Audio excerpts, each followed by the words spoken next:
حبيبي، هو انا تخنت؟ ايا كان الاجابه بتاعتك هينكدوا عليك فيه. لو جاوبت مثلا لا يا حبيبتي انت ما تخنتيش، هترد عليك وتقول لك هو انت اتاخرت في الرد ليه؟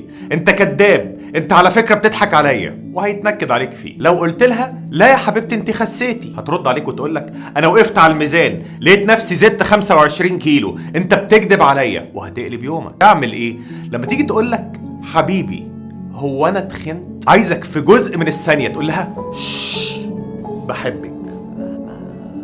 انت تخنتي وعارفه انك تخنتي، واحنا كلنا تخنا عادي ولا يفرق معانا، ما احنا عمالين ناكل زي الحمير في النجيله، لا الحمير بتشبع ولا النجيله بتخلص. الولاد مع بعض كل ما بيخشوا على بعض ايه يا معلم انت بقيت زي البغل وانت بقيت زي الخرتيت، ايه يا عم الجاموسه اللي داخله علينا دي؟ كلنا عادي جدا وبناخد الموضوع بضحك وهزار. خلاص مش انت بس اللي تخنتي ياما، ما كلنا تخنا، كلنا تخنا. قول لها شش بحبك، خليك راجل يا ابني. تخنتي